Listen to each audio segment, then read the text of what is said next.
आओ शुरू करते हैं। तीनों को क्लियर है ना आवाज? बोर्ड भी क्लियर है? जी।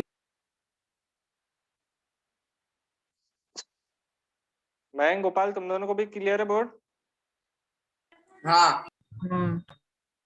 चल आ जाओ। देखो अपन ने नेफ्रॉन तक कल पढ़ लिया था, नेफ्रॉन का स्ट्रक्चर। यहाँ से आज शुरू करना है अपन को, है ना? वहीं से मैं शुरू कर रहा हूँ। नेफ्रॉन जो है इसको मैं बनाते जाऊंगा, तुम लोग थोड़ा बताते जाना क्या चीज बना रहा हूँ। इसका नाम बताओ जरा, ये जो मैं बना रहा हूँ अभी, नाम बता सकते हो? जी। सोच के बताओ जरा, बुक से देखने की जरूरत पड़े तो देख लेना, वैसे ट्राई करना खुद से नाम याद आए। देखो एक चीज मैंने यहाँ पे एक बनाई है, टफ्ट ऑफ कैपिलरी। हाँ, एक टफ्ट ऑफ कैपिलरी है और एक ये कैप्सूल है, दो अलग अलग चीजें। ठीक है, बढ़िया। तो इसका नाम क्या था टफ्ट ऑफ कैपिलरी का?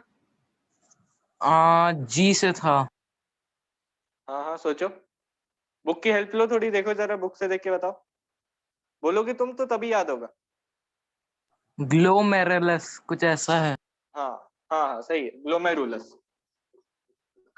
ग्लोमेरुलस। प्रोनाउंसिएशन गलत भी होगा तो भी चलेगा, है ना? मैं सही करने के लिए हूँ, तुम तो बस आंसर बोलो। ये है ग्लोमेरुलस और ये वाला क्या है? गोपाल तू बता, ये क्या है? कैप्सूल का नाम क्या था? जी भैया। इस कैप्सूल का नाम क्या था ग्लोमेरुलस जिसके अंदर है? बुक से देख के भी बता सकता है। जी। मयंक तू बता, ये आगे का क्या था? एक एक करके बताते जाओ।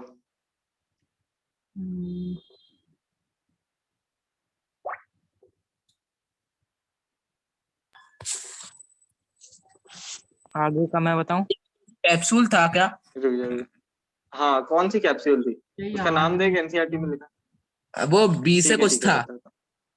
हाँ गुड, एनसीईआरटी में देखना नाम लिखा है, एनसीईआरटी से पढ़ के बता मेरे को। हम्म। देखो पेज नंबर है एनसीईआरटी का 111। वाला याद नहीं आ रहा है। ठीक है ठीक है, मैं ये है बताऊं? बोमेंस कैप्सूल। हाँ हाँ। रुक जरा, ये बोमेंस टेबुलर, कैप्सूल। ये टेबुलर है वो। रुक जा, कैप्सूल।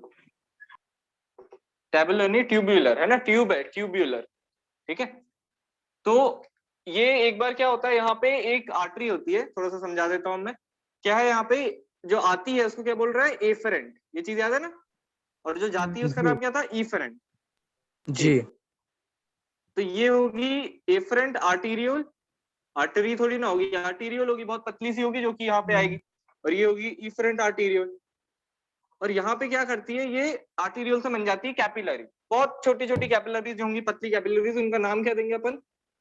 टफ्ट ऑफ कैपिलरीज होंगी यहाँ पे। इसको बोलेंगे अपन ग्लोमेरुलस। टफ समझते हो ना? गुच्छा होगा कैपिलरीज का। अपन यहाँ पे क्या कर रहे हैं? ब्लड को निचोड़ा जा रहा है। ये प्रोसेस आज ही देखने वाले हैं अपन, कैसे निचोड़ते हैं, क्या होने वाला है। ठीक है, तो ये है आने वाली एफरेंट, जाने वाली इफरेंट। ऐसे याद रख सकते हो, दूसरे पेन से लिख देता हूँ। ए फॉर क्या होता है? अराइवल, है ना? तो A for afferent, E for exit, यानी ई फॉर इफरेंट। ये देखो ये टर्म जो है ना अभी बाद में भी आएंगे, है ना? एफरेंट और इफरेंट, इनका बायोलॉजी में मतलब ही ऐसा समझ लेना, आने वाला एफरेंट, जाने वाला इफरेंट, अराइवल। ठीक है, चलो ठीक है। तो एफरेंट हो गया, इफरेंट हो गया, arrival, exit. Glomerulus, tuft of capillary, Bowman capsule इस ग्लोमेरुलस को पकड़ा हुआ है। ठीक है, आगे का देखते हैं, है ना? अच्छा चलो एक चीज और बता देता हूँ पहले। यहाँ से क्या आ रहा है? ब्लड आ रहा है, ऑक्सीजनेटेड ही आ रहा है, यहाँ से भी ऑक्सीजनेटेड ही जा रहा है। ये बात क्लियर है ना? जी। ऑक्सीजनेटेड ब्लड ही आ रहा है, ऑक्सीजनेटेड ही जा रहा है, क्योंकि अपन यहाँ पे CO2 ऑक्सीजन वाला कोई काम नहीं कर रहे हैं। अपन क्या कर रहे हैं? इससे वेस्ट निकाल रहे हैं, तो उससे ऑक्सीजनेशन से कुछ रिलेटेड ही नहीं है वो। समझ रहे हो ना? अपन बस यहाँ से निचोड़ के उसको वेस्ट निकाल लेंगे, ऑक्सीजन के पे कोई फर्क ही नहीं पड़ेगा। बहुत बढ़िया। तो यहाँ पे क्या हो जाएगा? फिल्ट्रेट बोलेंगे इसके बाद से इसको। ये हो गया फिल्ट्रेट, फिल्ट्रेट। ठीक है, अब इसके नाम देखते हैं जरा। अच्छा पहले काम करते हैं, इसका नाम बता दो मेरे को, जिसको भी याद आ रहा है बताओ। हेनल था। हाँ हाँ, हेनले था। लूप है एक, तो हेनले। ये तो दिख रहा है अपन को। तो लूप ऑफ हेनले हेनले। कोई साइंटिस्ट है, उनने डिस्कवर, हाँ बहुत बढ़िया, लूप ऑफ हेनले है ये। ठीक है, मैं तेरे को भी याद है। अब देखो, अब यहाँ पे क्या है, एक दो मतलब दो ऐसे पार्ट्स हैं जहां पे ट्यूब्यूल्स हैं और वो कॉइल्ड है। याद आ रहा है? पीसीटी कॉइल्ड के लिए एक डीसीटी। टर्म बताया था मैंने। हाँ हाँ बहुत कॉन्विल। बढ़िया। कॉन्वोल्यूटेड, वही कॉन्वोल्यूटेड जो टर्म होता है उसका मतलब ही होता है कॉइल्ड। बायोलॉजी में कॉन्वोल्यूटेड टर्म का ही मतलब होता है कॉइल्ड। कॉन्वोल्यूटेड इसका मतलब ही होता है कॉइल्ड। तो इसका मतलब कोई भी कॉइल्ड टाइप का मेरे को ट्यूब वाला स्ट्रक्चर दिखेगा तो मैं उसको क्या बोलूंगा, कॉन्वोल्यूटेड ट्यूब्यूल। पास वाली जो होगी उसको बोलूंगा प्रॉक्सिमल कॉन्वोल्यूटेड ट्यूब्यूल, दूर वाली डिस्टल। बताओ तीनों को याद आया? हाँ ठीक है, प्रॉक्सिमल कॉन्वोल्यूटेड ट्यूब्यूल। ठीक है, मैं आखिरी वाली ट्यूब्यूल का नाम बता सकते हैं मेरे को? हम्म, सोच के देख, थोड़ा फंक्शन उसका देखेगा ना तो याद आएगा। देखो जी, देखो यहाँ पे क्या हो रहा है, यहाँ पे फिल्ट्रेट बना, ब्लड को अपन ने फिल्टर किया, फिल्ट्रेट बना। हाँ कोई बात नहीं, अभी पहली बार पढ़ रहे हैं अपन, याद हो जाएगा धीरे धीरे। ये फिल्ट्रेट इधर जाएगा, इधर से जाएगा। हाँ, कुछ ये क्या डक्ट कर रही है से ट्यूब्यूल ये नाम वाली? Collection duct. हाँ मैं क्या बोल रहा हूँ, वापस बोलना। कुछ डक्ट से नाम था उसका, याद नहीं हाँ आ हाँ रहा। डक्ट, हाँ डक्ट है, कौन कलेक्शन सी है डक्ट। देखो, कलेक्शन नहीं कलेक्टिंग। देखो क्या नाम है इसका, नाम से देखो समझ में आ रहा है ना क्या कर रही है ये? इस नेफ्रॉन से इसने इसका फिल्ट्रेट कलेक्ट कर लिया, दिखा मैंने हाँ देखो। हाँ, तो मतलब इसलिए मैंने कलेक्ट इसको कर क्या बोला, लिया फिर इसमें स्टोर हो जाता होगा। नहीं नहीं अभी बताते हैं ना आगे का। कलेक्टिंग डक्ट है ये क्या करती है, कलेक्टिंग डक्ट या कलेक्टिंग ट्यूब्यूल दोनों ही बोल सकते हैं। ये क्या कर रही है, हर एक जगह से नेफ्रॉन से बहुत सारा फिल्ट्रेट कलेक्ट कर रही है। बताया था मैंने आगे का प्रोसेस। देखो यहाँ से क्या हो रहा है, ब्लड आ रहा है, इसको निचोड़ रहे हैं, फिल्ट्रेट बन गया। फिल्ट्रेट कहां से जाएगा, proximal convoluted tubule, loop of Henle, distal convoluted tubule. Collecting duct में अपन ने फिल्ट्रेट को सारा कलेक्ट कर लिया। ठीक है, अभी कलेक्टिंग डक्ट क्या होगा, धीरे धीरे इसका साइज बढ़ता जाएगा, अलग अलग नेफ्रॉन से वो फिल्ट्रेट लेते जा रहा है, धीरे धीरे मोटा होता जाएगा। बात समझ रहे हो ना? हाँ तो ये क्या होगा, धीरे धीरे इसको ही अपन कलेक्टिंग डक्ट को ही बाद में नाम दे देते हैं यूरेटर। समझे, किडनी से क्या निकलते हैं, यूरेटर्स निकलते हैं दो। हाँ बताओ कॉन्सेप्ट क्लियर हुआ? ब्लड को हाँ निचोड़ा, फिल्ट्रेट बना, फिल्ट्रेट पूरे नेफ्रॉन के थ्रू चलता है। ये क्यों चलता है इसको अपन देखेंगे, है ना, कि इतना लंबा ये रास्ता बनाने की क्या जरूरत है। तो ये जो है यहाँ तक जाएगा, उसके बाद इसके अंदर पोर कर देंगे अपन कलेक्टिंग रख के, तो ये धीरे धीरे बड़ी होती जाएगी साइज में, क्योंकि अलग अलग नेफ्रॉन से लगातार फिल्ट्रेट लेती जा रही है। उसके बाद मोटी सी क्या बन जाएगा, यूरेटर बन जाएगा, जो कि एक किडनी से हाँ निकलेगा। फिर उस किडनी का पूरा यूरिन उस यूरेटर में होता है। और वो यूरेटर कहाँ जाता है फिर बाद में बता सकते हो मेरे को? एनस। नहीं नहीं, इनस से कहाँ कनेक्ट कर दिया, इनस तो उधर होती थी डाइजेस्टिव सिस्टम में। वापस सोच, यूरेटर कहाँ पे पोर करता था यूरिन को? ब्लैडर। हाँ यूरिनरी ब्लैडर, है ना, उसमें स्टोर होगा यूरिन। उसके बाद यूरेथ्रा आएगा, और यूरेथ्रा जो है पूरा यूरिन जो है मतलब उसको एक्सक्रीट कर देगा। समझ गए बात को? जी। इतना देख लिया था अपन नेफ्रॉन का स्ट्रक्चर। अब एक छोटी सी चीज मैं हाँ और ऐड कर रहा हूँ, इसको और याद करना है अपन को।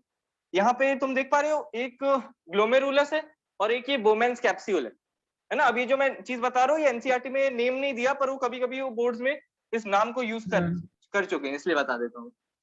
ग्लोमेरुलस बोमेंस कैप्सूल दोनों चीजें लिखी है एनसीईआरटी में, है ना, देख सकते हो। उनने क्या किया, हाँ पीसीटी और डीसीटी को उन्होंने सिर्फ इतना बोल दिया, ट्यूबुलर पार्ट ऑफ नेफ्रॉन, है ना। पर ये तीनों टर्म्स लगातार यूज कर चुके हैं बोर्ड्स में, इसलिए इनको ध्यान देना अपन को। मैं एक काम करो, मार्क ही कर लो तुम लोग भी। एनसीईआरटी का डायग्राम खोलो, स्ट्रक्चर ऑफ नेफ्रॉन वाला, हाँ 111 पेज पे है। तो उसमें पहला वाला जो पार्ट होगा ना, कॉन्वोल्यूटेड वाला, पहली वाली कॉइल ट्यूब्यूल, उसको मार्क कर देना पीसीटी। हाँ, फिर लूप ऑफ हेनले, फिर डीसीटी, ऐसा मार्क कर दो। फुल ये फॉर्म चाहो तो ऊपर टीसीटी और साइड लिख दो। डीसीटी। हाँ पीसीटी और डीसीटी। जैसे ही जी ग्लोमेरुलस खत्म हुआ ना, ग्लोमेरुलस जैसे ही खत्म हुआ, बोमेंस कैप्सूल ग्लोमेरुलस खत्म हुआ, उसके बाद जो मुड़ी हुई सी कॉइल्ड सी ट्यूब्यूल दिख रही है तुम्हें, कर लिया। वो पीसीटी। उसके बाद है पूरा लूप ऑफ हेनले, हाँ उसके बाद है पूरा लूप ऑफ हेनले है पूरा जो नीचे जा रहा है। उसके बाद वापस से कॉइलिंग हो रही है ना, ट्यूब को फॉलो करना। पहले पीसीटी, फिर है लूप ऑफ हेनले, उसके बाद वापस से कॉइल होने लगी, वो है डीसीटी। उसके बाद है कलेक्टिंग डक्ट। समझ गए? नहीं समझ आया भैया। ठीक है येलो रुक जाओ, कलर। मैं दिखाने की कोशिश करता हूँ।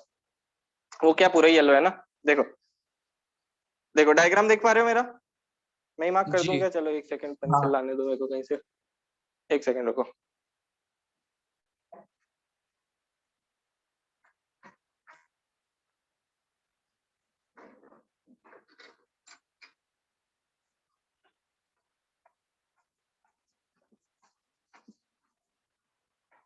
चलो आवाज आ रही है ना मेरी? जी मैंने ग्रुप में फोटो डाली है, आप एक बार वो भी देख लीजिए मैंने सही मार्क किया है कि नहीं। अच्छा हाँ, ऐसा भी देखता हूँ, रुक जाओ पहले मैं एक बार दिखा दूं। ये देखो, लूप ऑफ हैंडल भी कर लेता हूँ, एक सेकेंड। देखो अब बताओ, मेरा डायग्राम क्लियर दिख रहा है? क्लियर है। ग्लोमेरुलस के बाद, ये देखो ध्यान से देखो, और पास कर रहा हूँ मैं थोड़ा। ग्लोमेरुलस के बाद दिख रहा है जो ट्यूब पहली बार मुड़ी है, उसको मैंने बोला पीसीटी। उसके बाद वो ट्यूब नीचे गई, उसको मैंने बोला लूप ऑफ हैंडल। उसके बाद वापस ऊपर आई, उसको मैंने बोला डीसीटी। बात समझ में आई? हाँ हाँ है ना, वापस ऊपर आके मुड़ने लगी, उसको बोला डीसीटी। पहली बार जब मुड़ी वो है पीसीटी, लूप ऑफ हैंडल, फिर डीसीटी, फिर कलेक्टिंग डक्ट तो मार्क है। जी कर लिया। बहुत बढ़िया। हाँ मयंक तेरा भी देख लेता हूँ। ऐसे ही था क्या मयंक तेरा भी? नहीं, मैंने जो डीसीटी है वो थोड़ा सा ऊपर मार्क करा है, जैसा आपने करा वैसा हाँ नहीं। कर ले जैसा, हाँ जैसा है वैसे ही कर ले उसको भी। हाँ मैं वो देखूंगा तो शायद वीडियो बंद हो जाए मेरा, इसलिए, है ना। तो ऐसे ही कर ले जैसा था। वापस दिखाऊं क्या? एक बार वापस देख लो। ये लो, मार्क कर लो जल्दी से। कर लिया। तीनों ने कर लिया? हटा दूं? हाँ जी हटा दी। गोपाल हाँ तूने भी हटा किया? दीजिए। हाँ ठीक है। तो देखो, अब पीसीटी डीसीटी हो गया, ये वाली समझ में आ गई। प्रॉक्सिमल कॉन्वोल्यूटेड, ये है loop of Henle. Distal convoluted, नाम समझ में आ रहा है क्यों है? पास में जो है, प्रॉक्सिमल मतलब पास है ना, वो बायोलॉजी में ऐसे ही चलता है, प्रॉक्सिमल मतलब पास, डिस्टल यानी दूर। तो प्रॉक्सिमल कॉन्वोल्यूटेड, कॉन्वोल्यूटेड यानी कॉइल्ड, और ट्यूब्यूल तो है, ये तो दिख ही रहा है अपन को। तो प्रॉक्सिमल पास वाली जो मुड़ी हुई ट्यूब्यूल है उसको बोल रहा अपन ने पीसीटी, है ना। देखो नाम से हाँ मतलब समझ में आ रहा है उसका। उसके बाद है लूप ऑफ हेनले। उसके बाद दूर वाली जो कॉन्वोल्यूटेड ट्यूब्यूल है, उसके बाद कलेक्ट कर रही है एक डक्ट, हाँ उसका नाम रख दिया अपन ने कलेक्टिंग डक्ट, ठीक है। जी एक लेके आई आर्टरी, जो लेके आई आर्टरी उसका नाम रख दिया अराइवल वाली एफरेंट, जो जा रही है उसका नाम रख दिया इफरेंट। समझ आया ना कितना लॉजिकल है? ये बस थोड़ा जी नाम याद रखना है। ग्लोमेरुलस है, टफ्ट ऑफ कैपिलरी। ये है बोमेन्स कैप्सूल। अब साइंटिस्ट को थोड़ी सी है ना अपन को रिस्पेक्ट देनी पड़ती है, जिसने डिस्कवर किया है, देनी भी चाहिए। तो बोमेन उसके नाम पे अपन ने, साइंटिस्ट के नाम पे रखा है कि इसने डिस्कवर किया था, तो बोमेन्स कैप्सूल, है ना। ये लूप का फंक्शन और वो सब समझाया था हेनले ने, तो लूप ऑफ हेनले इस तरह से, ठीक है। तो अब एक छोटी सी चीज और है, ग्लोमेरुलस और बोमेन्स कैप्सूल। इतने बताओ, ये टर्म्स अभी तक जितने बताए याद हुए हैं? हाँ याद। हाँ ठीक है। ग्लोमेरुलस प्लस ये क्या चीज है? Bowman's capsule. बोमेन्स कैप्सूल, इन दोनों को मिला के बोलते हैं। देखो, ये तुम्हें एक दिख रहा है, एक ऐसा अलग सा स्ट्रक्चर यहाँ पे बन रहा है। ग्लोमेरुलस और बोमेन्स कैप्सूल, यहाँ पे एक बॉल जैसी बन रही है, दिख रहा है तुम्हें? हाँ जी इसको बोलते हैं मेलपीजियन बॉडी। मेल, पी के आगे एच नहीं आता है ना, मेलपीजियन होता है, मेलपीजियन बॉडी। बस ये एक टर्म जो है ये थोड़ा याद रखना पड़ेगा, है ना, मेलपीजियन बॉडी। साइंटिस्ट के नाम पे आता है तो अब थोड़ा प्रॉब्लम तो होती है याद रखने में, ठीक है हो जाएगा। देखो ना, पीसीटी डीसीटी मेरे ख्याल से अब याद रहेंगे तुम्हें, क्योंकि मैंने मतलब समझा दिया। हाँ अब ऐसे लूप ऑफ हेनले है, बोमेन्स कैप्सूल, ये थोड़ा याद करने में दिक्कत होगी, बार बार देखोगे हो जाएगा, ठीक है। चलो ठीक है, तो इस चीज को चाहो तो लिख लो। अच्छा, पीसीटी और डीसीटी का फुल फॉर्म भी लिख लेना ऊपर, है ना, फिर बाद में सोचोगे। जी जो बुक में अपने ऊपर पीसीटी और डीसीटी का फुल फॉर्म भी लिख लेना, डायग्राम में मत लिखना, थोड़ा हौच पौच हो जाएगा। पीसीटी डीसी का फुल फॉर्म लिख लेना, और इस चीज को लिख लेना, ये जो सेकंड वाली चीज यहाँ नीचे लिखी है मैंने। बताओ लिखा? एक मिनट। हाँ लिख लो लिख लो। एक काम करो फिर, ग्लोमेरुलस के ब्रैकेट में ये भी चीज लिख लो, है ना। तीन चीजें लिखनी है, पीसीटी डीसीटी का फुल फॉर्म, ये वाली चीज glomerulus for Bowman's capsule Malpighian body, और एक ये चीज भी लिख लो ग्लोमेरुलस, जहाँ पे एनसीईआरटी में जहाँ पे मार्क किया है ना ग्लोमेरुलस, उसी के ऊपर ब्रैकेट बना के इस चीज को लिख लो, टफ्ट ऑफ कैपिलरी। बड़ा फ्रीक्वेंटली पूछा गया है ये।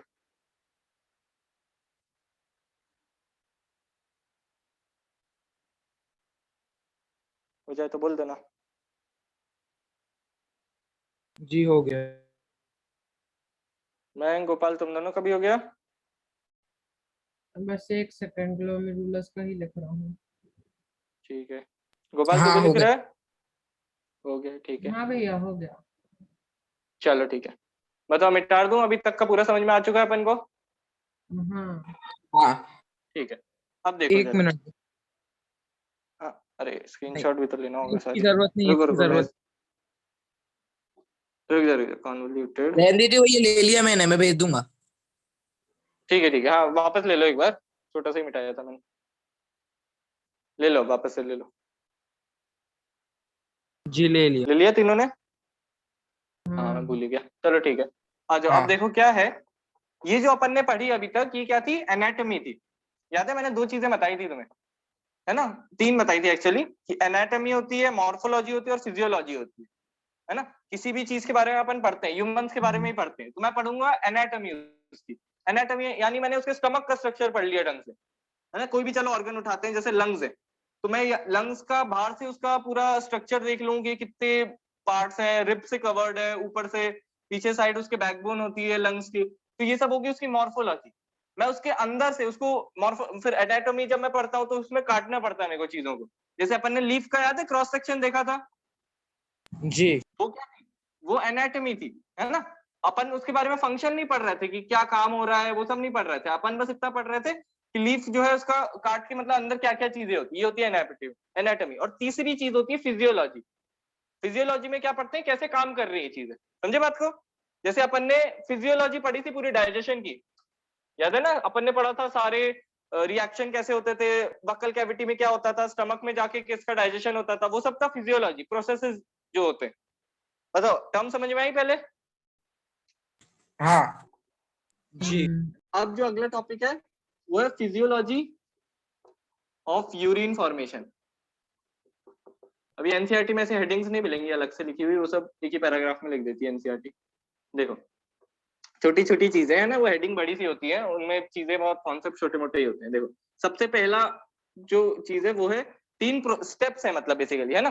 तीन स्टेप में जो है यूरिन का फॉर्मेशन होता है। आ जाओ, एक है अल्ट्रा फिल्ट्रेशन, बड़ी इजी चीज है ना, आराम से समझ में आ जाएंगी तुम्हें। दूसरा है रीएब्जॉर्प्शन, और तीसरा है ये वाला इंपॉर्टेंट है ना, ये मतलब बोर्ड्स में बहुत बार पूछा गया इसके ऊपर क्वेश्चन, इसको अच्छे से समझना है अपन को। और तीसरा है ट्यूबुलर सिक्रीशन। देखो बड़े सिंपल सी चीजें, मतलब बस कैसे यूरिन बन रही है। अरे भाई अपन के पास तो ब्लड था ना, ब्लड से अपन को कचरा निकालना है, तो तीन स्टेप में काम हो रहा है। बताओ समझ में आई ये चीज? जी है ना, तीन स्टेप पे अपन को ये काम करने वाले हैं, अपन ब्लड से कचरा निकालने का। पहले क्या करेंगे, छन्नी जो है उससे अपन उसको फिल्टर करेंगे, समझे बात को, बड़ी इजीली काम होने वाला है। पहले ये क्या है, अल्ट्रा फिल्ट्रेशन यानी क्या है, बस छन्नी है, उससे अपन जो है ब्लड को फिल्टर करने वाले हैं, समझे बात को। अब ये चीज कहाँ पे हो रही है, अच्छा कोई मेरे को ये बता सकता है कि एफरेंट का डायमीटर बड़ा क्यों है और इफरेंट का छोटा क्यों है? याद है मैंने कुछ एफरेंट बताया था कल, बोल बोल। नहीं, एक मिनट। हाँ सोच लो।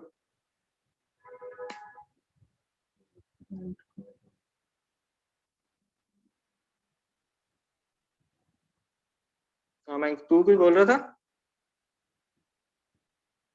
नहीं देखो याद करो, मैंने कल बताया था कि भाई एफरेंट का बड़ा होता है डायमीटर और इफरेंट का छोटा होता है। ऐसा क्यों किया गया है, क्योंकि इससे अपन को क्या समझ में आ रहा है, देखो और छोटा थोड़ा पतला बना के दिखाता हूँ। देखो इस तरह से होती है सिचुएशन, इफरेंट जो होती है, जो जाने वाली है उसका बड़ा पतला होता है, और जो लेके आ रही ब्लड वो बहुत मोटी होती है। इसका क्या मतलब है, ज्यादा ब्लड आ रहा है और कम ब्लड जा रहा है, मतलब बीच का कहाँ गया, फिल्ट्री मतलब फिल्ट्रेशन किया ना अपन ने, तो निकल गया बीच में। बात समझ में आई? जी पर बोलो बात समझ में आई? हाँ मैं क्या हाँ। बोल रहा है? ब्लड कैसे कम होगा, उसमें ब्लड में जो दूसरे और एलिमेंट होंगे वो कम हो सकते हैं। तो हाँ हाँ तो वही तो हो रहा है। देखो ब्लड जो है उसमें क्या क्या चीजें होती थी, बहुत ये सारे होता सेल है कि होते थे। ब्लड में से जो वेस्ट होगा वो ही निकल जाता है ना, इसमें यही होता है। हाँ हाँ, अब देख यही हाँ चीज है, अब चल धीरे धीरे समझते हैं अपन क्या होता है। रुक जा, है ना, एकदम से मैं पूरा नहीं बताऊंगा, धीरे धीरे समझते हैं अपन। सबसे पहले क्या है, यहाँ पे इतना समझो, बहुत सारा ब्लड आ रहा है और कम ब्लड जा रहा है। देख यही हाँ प्रॉब्लम होती है बेसिकली, मैं आगे बताने वाला हूँ इस चीज को, अभी थोड़ा सा सुन ले कि देख क्या हो रहा है, यहाँ पे ज्यादा ब्लड आ रहा है कम ब्लड जा रहा है यहाँ से, ऐसा जानबूझ के हाँ किया गया है ताकि जो है यहाँ पे प्रेशर बढ़े, समझ रहे हो ना। एक पाइप हाँ। मोटा रखा है, एक पाइप पतला रखा है, ताकि इधर पे प्रेशर बढ़े और प्रेशर के कारण वो जो ब्लड है वो लीक होने लगे यहाँ से। लीक होके क्या होगा, उसको फिल्टर छन्नी से पास करना पड़ेगा। यहाँ पे क्या है, दो मेम्ब्रेन्स है, दिख पा रही है हाँ। तुम्हें? एक है यहाँ पे ग्लोमेरुलस, है ना, इसको मैं थोड़ा चलो बड़ा करके दिखा रहा हूँ। एक है यहाँ पे ग्लोमेरुलस और उसके बाद है ये बोमेन्स कैप्सूल की मेम्ब्रेन। हाँ। बताओ, ये देखो मैंने बोमेन्स कैप्सूल का नीचे वाला पार्ट जो है थोड़ा बड़ा कर दिया। बताओ दिखा तुम्हें? हाँ, दिख यहाँ रहा पे जो है ब्लड भरा हुआ है, यहाँ पे क्या भरा है, ब्लड भरा है। तो अब हाँ। क्या होगा, इस ब्लड को दो लेयर से पास करना पड़ेगा बोमेन्स कैप्सूल के अंदर आने के लिए, और करेगा वो, क्योंकि क्या है, वो प्रेशर में है ब्लड, समझ रहे हो, लीक जी। होगा थोड़ा, है ना, वो प्रेशर में है तो वो लीक होगा। यहाँ पे छोटे छोटे छेद होते हैं, तो वहां से क्या होगा, छोटे छोटे छेदों से क्या होगा, ब्लड जब निकलेगा तो क्या हो गया, उसका फिल्ट्रेशन हो गया। यही तो होता है फिल्ट्रेशन। चाहे वो छन्नी से जब छानते हो तो उसमें बड़ी चीजें जो रहती है, लिक्विड जो होता है वो नीचे आ जाता है। हाँ। बात समझे ना? हाँ। हाँ। बताओ तीनों समझे? अल्ट्रा फिल्ट्रेशन जी, समझ जी। गए क्या हो रहा है?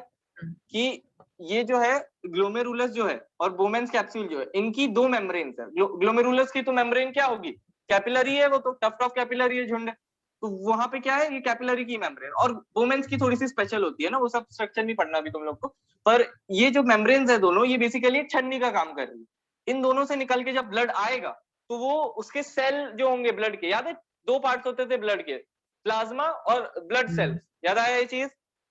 जी। तो उसमें जो भी सेल्स होंगे, हाँ। है ना, प्लेटलेट तक, आरबीसी, डब्ल्यूबीसी और प्लेटलेट तक जो है इन छेदों से पास नहीं कर पाता। इसलिए बोला मैंने अल्ट्रा फिल्ट्रेशन, बहुत ही छोटे छेद होते हैं। तो ये छोटे छोटे छेद जो होते हैं, इनसे क्या चीजें पास करेंगी, बहुत छोटे मॉलिक्यूल, जैसे कि यूरिया, इसको निकालना है अपन, समझे? बताओ समझे क्या हुआ अल्ट्रा जी। फिल्ट्रेशन में? दो मेम्ब्रेन है, वो छन्नी का काम कर रही है, उनसे बहुत छोटे छोटे मॉलिक्यूल्स निकल रहे हैं, जैसे कि यूरिया, जिसको अपन को बाहर निकालना था, याद है? ह्यूमंस में क्या जी। बाहर निकलता था, नाइट्रोजनस मेटाबॉलिक वेस्ट, यानी हाँ। यूरिया जैसी चीजें। ठीक है, तो अब क्या होता है, अल्ट्रा फिल्ट्रेशन समझ गया? पहले ये बताओ, इतनी इतनी चीज है बस, अल्ट्रा फिल्ट्रेशन में यही हो रहा है, ब्लड जो है फिल्टर होके बाहर निकल रहा जी। है, क्यों, प्रेशर के कारण, है ना। ये चीज भी लिख देते हैं यहाँ पे, ये क्या है, एफरेंट है, और, हाँ, और ये क्या है, इफरेंट आर्टीरियल है। तो बताओ मेरे को, किसका डायमीटर बड़ा है, एफरेंट का, इफरेंट का? A friend. A friend. Afferent का बड़ा है डायमीटर, हाँ, एफरेंट का डायमीटर बड़ा है इफरेंट से। डायमीटर क्यों बड़ा है, इससे क्या होगा, कम, ज्यादा ब्लड आएगा, कम ब्लड जाएगा, है ना। तो यहाँ पे जो ब्लड होगा उसके लिए क्या होगा, एक हल्का सा प्रेशर सा लगेगा उसके ऊपर, है ना। कम, ज्यादा ब्लड आप डाल रहे हो और छोटे सी आपने वो ट्यूब खोल रखी है जहां से निकल रहा है, तो इसलिए वहां पे जो ब्लड होगा उस पर प्रेशर लगेगा। इस बात को इमेजिन कर पा रहे हो, बताओ? जी जी। है ना, प्रेशर लग रहा है ब्लड के हाँ। ऊपर, वो बेसिकली दीवार के ऊपर प्रेशर लगा रहा है, भागने की कोशिश कर रहा है वहां से। तो वो कहाँ से भागेगा, उन छोटे छोटे छेद से भागेगा। तो वो छेद जो है क्या कर देते हैं, उसको फिल्टर कर देते हैं। ठीक है, तो यहाँ पे कौन कौन से मॉलिक्यूल निकल गए इसमें, यहाँ पे क्या बन गया, ये फिल्ट्रेट बन गया। दो मेम्ब्रेन से पास हो गया, छोटे छोटे छेद है, तो उनसे यहाँ पे क्या बन गया, फिल्ट्रेट बन गया है। हाँ। ये भी समझ रहे हैं अपन की, ये क्या है, यहाँ पे ग्लोमेरुलस है, और ये नीचे वाली चीज क्या है, बताओ, ब्लैक से जो बना है ये क्या है? ब्लैक से, बोलो बोलो, एक सेकेंड। सोच लो। एक बार क्वेश्चन रिपीट ग्लोमेरुलस, ग्लोमेरुलस के बाहर क्या होता था, बस ये पूछ रहा हूँ मैं। ग्लोमेरुलस को कैपिलरीज। पकड़ के कौन रखता है? कैप्सूल। कैपिलरीज। हाँ, बोमेन्स कैप्सूल, अरे वो तो ग्लोमेरुलस खुद था, कैपिलरी से तो बना हुआ है, उसको पकड़ के हाँ। किसने रखा है, ये पूछ रहा हूँ, वुमेन। है ना। अच्छा। बोमेन्स कैप्सूल है ये, ठीक है, बोमेन्स कैप्सूल। तो यहाँ पे क्या हो रहा है, एक लेयर हो गई ग्लोमेरुलस की खुद, एक लेयर हो गई बोमेन्स कैप्सूल की, ये फिल्ट्रेट होकर ब्लड निकला। अभी फिल्ट्रेट में है क्या क्या, ठीक है, इस चीज को ज्यादा देखते हैं अपन। फिल्ट्रेट जो है, इसमें क्या क्या चीजें हैं। इसमें सबसे पहली बात तो ब्लड सेल्स एक भी नहीं है, क्योंकि भाई बहुत ही पतले पोर्स थे, है ना, तो ब्लड सेल्स तो नहीं होंगे। ठीक है, इसके अपन बेसिकली फीचर्स लिख रहे हैं कि क्या क्या चीजें होंगी। तो ब्लड सेल्स बिल्कुल नहीं होंगे, है ना, इस चीज को अच्छे से याद रखना। ब्लड सेल्स पे क्वेश्चन आया था एक बार, फिल्ट्रेट में होंगे कि नहीं, तो ब्लड सेल्स बिल्कुल नहीं होंगे फिल्ट्रेट में। ठीक है, तो ओके, जी। फिल्ट्रेट में ब्लड सेल तो नहीं होंगे, बहुत छोटे छोटे पोर्स है। उसके बाद क्या होगा, छोटे मॉलिक्यूल्स, है ना, छोटे मॉलिक्यूल्स होंगे जो पोर से निकल जाते हैं, पोर से निकल जाते हैं, हाँ, स्मॉल मॉलिक्यूल्स। अब इनमें कौन कौन से आते हैं? सबसे पहले तो यूरिया। यूरिया, ये फॉर्मूला होता है यूरिया का, अभी जानने की जरूरत नहीं। NH2CONH2 इस तरह का फॉर्मूला होता है। तो अब तुम चाहो ना चाहो ये छोटा ही बोलते हैं इसको अभी बायोलॉजी में, तो बहुत बड़े बड़े भी आते हैं, ठीक है। ये छोटा होता है, ये भी छोटा होता है, ठीक है। अब देखो, अब तुम थोड़ा बहुत रिलेट कर पा रहे हो, जैसे अपन ने स्टार्च पढ़ा था, तो वो मैंने बताया था बहुत सारे ग्लूकोज होते हैं, याद है ये चीज, है ना? जी तो वो ग्लूकोज सोचो ना, उसमें लगभग 100 ऐसी चीजें होंगी। एक मॉलिक्यूल स्टार्च का, उसमें 100 ऐसी चीजें होंगी ग्लूकोज, ये जो दिख रहा है तुम्हें, तो कितना बड़ा हो गया, तो उसको बोलेंगे बड़ा मॉलिक्यूल। ये छोटा सा ही है, बताओ बात को समझे? जी समझ। चलो ठीक है, आ जाओ। तो हाँ, ये क्या है? यूरिया एक छोटा मॉलिक्यूल हो गया। दूसरा, ग्लूकोज भी निकल जाएगा। अब है ना, मैं एनसीईआरटी में जो एग्जांपल लिखे हैं वही लिख देता हूँ, ज्यादा हाई लेवल नहीं जाएंगे अपन। देखो एनसीईआरटी में लिखा है उन्होंने, ग्लूकोज लिख दिया, amino acid, salts, major amount of water, ठीक है ठीक है, ये तो आगे का है, ठीक है। ग्लूकोज हो गया, अमीनो एसिड्स होंगे। अमीनो एसिड क्या होते थे, बता सकता है कोई मेरे को? अमीनो एसिड क्या होता था? प्रोटीन का मोनोमर। जी हाँ बहुत बढ़िया, प्रोटीन का मोनोमर। हाँ, यूरिया, ग्लूकोज, अमीनो एसिड निकल गया, और कुछ सॉल्ट्स। सॉल्ट्स के भी देखो ना कितने छोटे फॉर्मूले होते हैं, NaCl। अब दिख रहा है ना कितना छोटा सा फॉर्मूला है ये, अपन ने अभी कितने बड़े बड़े देख लिए। ग्लूकोज जब छोटा है तो सॉल्ट तो छोटी होंगी, तो सॉल्ट्स हो गई, ये भी निकल जाती है। चलो यहाँ तक समझ गए? अच्छा, और लिक्विड जो है वाटर, वो तो निकल ही जाएगा ऑब्वियसली, वाटर, जी और बहुत सारा वाटर निकलता है, ठीक है। Small molecules, urea, glucose, amino acid, salts, water. Filtrate में क्या होंगे? ब्लड सेल नहीं होंगे, स्मॉल मॉलिक्यूल्स होंगे। किस किस के? Urea, glucose, amino acid, salts और वाटर। चलो ठीक है, यहाँ तक कोई डाउट तो नहीं है? स्क्रीनशॉट ले लो जल्दी से। जी नहीं, अल्ट्रा फिल्ट्रेशन समझाया मैंने अभी, इस पे है अपन अभी, है ना? ले लो।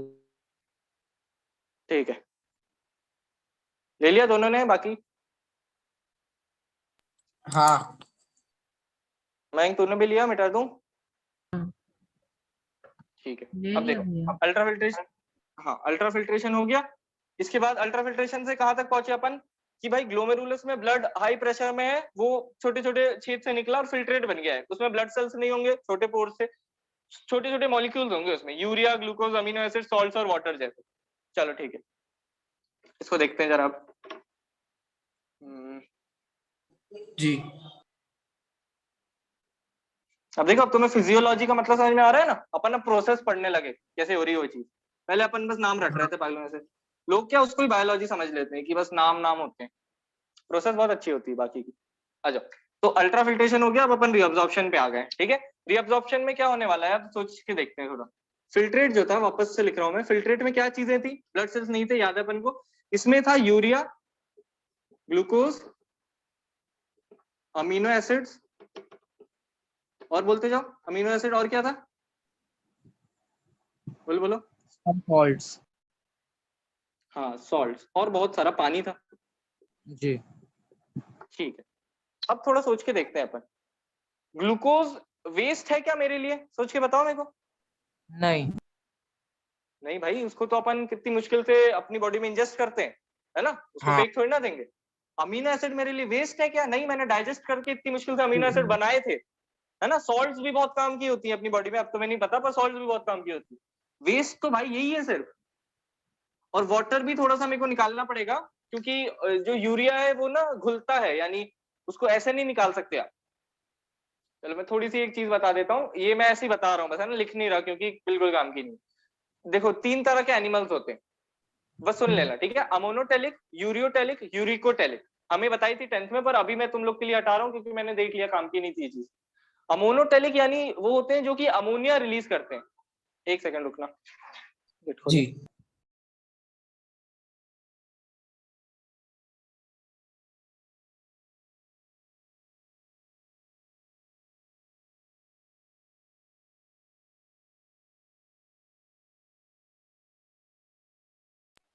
चलो, आवाज आ रही है ना? हाँ, हाँ, हाँ। तो मैं क्या बता रहा था, 3 तरह के एनिमल्स होते हैं, एक होते हैं अमोनोटेलिक, यूरियोटेलिक और यूरिकोटेलिक।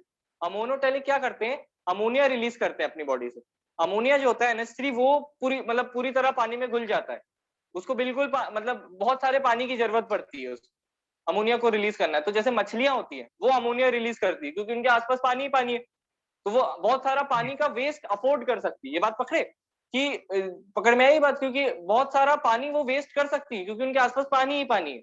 बताओ ये बात समझे? हाँ जी ठीक है, अपन जो है इतना सारा पानी का वेस्ट अफोर्ड नहीं कर सकते, तो अपन क्या करते हैं, अमोनिया और CO2 को पकड़ के यूरिया बना देते हैं। देखो उसका फॉर्मूला लिखो मैं यूरिया का, तुम्हें एक चीज दिखेगी, NH2CO NH2, NH3 होता है अमोनिया, NH3 होता है अमोनिया, ये जो मछलियां निकालती हैं, और CO2 भी एक वेस्ट थी। लिवर ना इन दोनों को पकड़ के यूरिया बना देता है, लिवर जो होता है अपना। तो दिख रहा है तुम्हें दोनों का कॉम्बिनेशन सा दिख रहा है यूरिया, जी है ना? तो ये जो होता है यूरिया अपन बना लेते हैं। क्यों बनाते हैं अपन? क्योंकि भाई अपन NH3 जो है वो एक्सक्रीट नहीं कर सकते, इतना सारा पानी वेस्ट नहीं कर सकते अपन यूरिन के लिए। तो अपन जितना पानी पीते हैं उस हिसाब से यूरिन जो होती है अपनी, मतलब उतना ही पानी वेस्ट कर पाते हैं उसमें से। जैसे 8 लीटर पियोगे दिन में तो लगभग 2 लीटर यूरिन के लिए रहता है, पर अपन जो है इतना सारा नहीं कर सकते कि 50 लीटर तक अपन यूरिन पे वेस्ट कर रहे हैं पानी। मछली कर सकती है काम, क्योंकि मछली के आसपास पानी ही पानी है। बताओ ये बात समझे? ये दोनों बात समझे? हाँ, अब अपन है यूरियोटेलिक, मछली थी अमोनोटेलिक, अपन है यूरियोटेलिक, तीसरे होते हैं यूरिकोटेलिक। वो क्या करते हैं, इस यूरिया को भी कन्वर्ट कर लेते हैं यूरिक एसिड में, है ना? इस यूरिया को भी यूरिक एसिड में कन्वर्ट कर लेते हैं, और यूरिक एसिड को पानी की बिल्कुल भी जरूरत नहीं पड़ती है। ठीक है, यूरिक एसिड जो रहता है वो पानी में मतलब उसको बिल्कुल जरूरत नहीं है, तो वो उन एनिमल्स के लिए जो बिल्कुल पानी पीते ही नहीं है, जैसे कैमल हो गया, कैमल समझ रहे हो ना, उसको पानी की बिल्कुल जरूरत है ही नहीं, मतलब पीते ही नहीं है बिल्कुल। और भी कुछ एनिमल जैसे रेप्टाइल्स हो गए, स्नेक्स हो गए, है ना, जो बर्ड्स होती है वो भी यही काम करती है, यूरिकोटेलिक रहती है उनकी भी एक्सक्रीटरी जो प्रोसेस रहती है। बताओ बात समझे ये? हाँ जी चलो ठीक है, अब थोड़ी सी कॉम्प्लिकेटेड थी, नहीं भी समझ में आई तो भी चलेगा।